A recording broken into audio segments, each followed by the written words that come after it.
when I was younger and I was chasing after and thirsty and you know, trying to, you know, shoot my shot, and I'm sending flowers and doing all this stuff. And sometimes it worked and sometimes it didn't. I said, man, this is a hell of a lot of effort. By the time I got to 30, things were a little bit different. And when I was on a dating app, I was a BLK Black. I had flew to Atlanta for 2-hour layover, and then I flew to Chicago and landed. When I flew to Atlanta, 2 hours, turned my phone on real quick, turned it back off, didn't check the app, got to Chicago. The 2 hours I was in Atlanta to the half hours I was in Chicago till I got in my cousin's car when she picked me up from the airport, it was 72 to 74 women that had matched with me or initiated contact with me after 2 hours in 2 different cities. You don't get to dictate anything to me. The other 69 women, I can choose. That's the dating market. So if you are if there's nothing else I'm going to say tonight that's going to be helpful, if we understand the opposite sex better, we'll move different.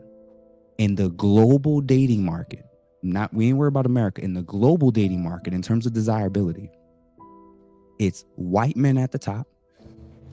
It's black men number 2. It's Hispanic men number 3 and Asian men number 4. In terms of desirability, in terms of all the data and stats that they're collecting in terms of marriages, in terms of sex, access to sex, and the dating app data. Black men are second. Asian men are last. Asian women don't want Asian men en masse. On the flip side, depending on the stat, depending on the data, number 1 is either Asian women or white women, depending on the study. And then number 3 is Hispanic women. And then last is black women. You just crucified yourself. It's not crucified, and I'll tell you why. The reason why I'm saying it in that way and breaking it down in that way is a lot of this animosity that we're having with each other, black men and black women in this country. Africans don't see us as a part of their tribe. Jamaicans don't see us as a part of their tribe. There are no other groups that do.